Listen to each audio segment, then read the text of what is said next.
Assalamualaikum warahmatullahi wabarakatuh. Materi yang akan kami jelaskan atau bawakan yaitu pengetahuan dan ilmu pengetahuan. Pertama, ada konsep ilmu dan pengetahuan. Kita akan membahas yang pertama yaitu pengertian ilmu.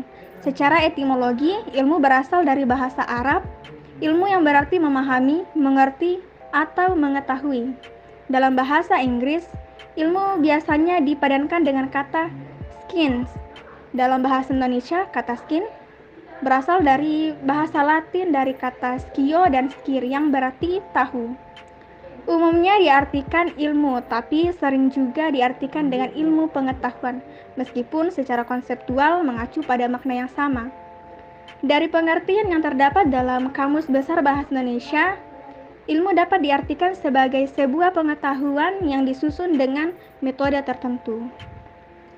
Selanjutnya ada pengertian pengetahuan. Nah, secara etimologi, pengetahuan berasal dari bahasa Inggris atau knowledge, yang berarti pengetahuan. Berdasarkan The Encyclopedia of Physiology, Edward 1972 dalam Hamid, pengetahuan adalah kepercayaan yang benar. Menurut Noto Atmojo dalam Hamid 2011, pengetahuan merupakan hasil dari tahu dan ini setelah orang melakukan penginderaan terhadap objek tertentu. Nah, menurut Sakji dan Sophia, ada 4 cara memperoleh pengetahuan. Yang pertama ada dari pengalaman pribadi. Dan kedua, modus otorita. Ketiga, ada penalaran deduktif. Dan yang keempat, ada penalaran induktif. Selanjutnya ada pengertian ilmu pengetahuan. Nah, ilmu pengetahuan adalah kumpulan dari pengalaman dan pengetahuan sejumlah orang yang kemudian dipadukan secara harmonis dalam suatu bangunan yang teratur. Ilmu pengetahuan dapat didefinisikan baik sebagai suatu hasanah pengetahuan yang terorganisasikan maupun sebagai suatu metode dan sistem untuk menurunkan kebenaran. Baik, saya akan melanjutkan di bagian B, pengetahuan non-ilmiah. Pengetahuan non-ilmiah merupakan sebuah kepercayaan. Seseorang dianggap tahu tentang suatu hal, namun dia tidak mengetahui atau belum diketahui apa dasar dan bagaimana prosesnya terjadinya suatu hal, maka pengetahuan itu dikatakan sebagai pengetahuan yang non-ilmiah. Pengetahuan non-ilmiah ini dapat berupa wahyu, perasaan, intuisi, ramalan, dan mitos. Selanjutnya yaitu pengetahuan ilmiah atau sains.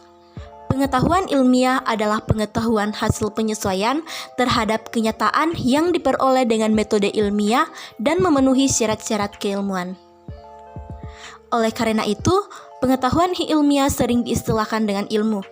Dalam kaitannya dengan pengetahuan dan metode ilmiah, J. 1997 menyatakan bahwa ilmu adalah kesatuan antara pengetahuan, aktivitas, dan metode.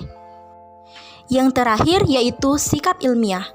Pengertian sikap ilmiah menurut Burhanuddin Salam dalam bukunya yang berjudul Pengantar Filsafat menjelaskan bahwa sikap ilmiah merupakan suatu pandangan seseorang terhadap cara berpikir yang sesuai dengan metode keilmuan sehingga menimbulkan kecenderungan untuk menerima atau menolak cara berpikir yang sesuai dengan keilmuan tersebut. Maskeuri Jasin mengemukakan pula bahwa sikap ilmiah merupakan sikap yang perlu dimiliki oleh ilmuwan yang mencakup pertama, memiliki rasa ingin tahu yang tinggi dan kemampuan belajar yang besar. Kemudian yang kedua, tidak dapat menerima kebenaran tanpa bukti. Kemudian ketiga, jujur. Keempat, terbuka. Kelima, toleran. Keenam, skeptik. Ketujuh, optimis. Kedelapan, pemberani. Dan yang terakhir, kreatif atau swadaya. Demikian presentasi dari kelompok kami, kurang dan lebihnya mohon dimaafkan. Assalamualaikum warahmatullahi wabarakatuh.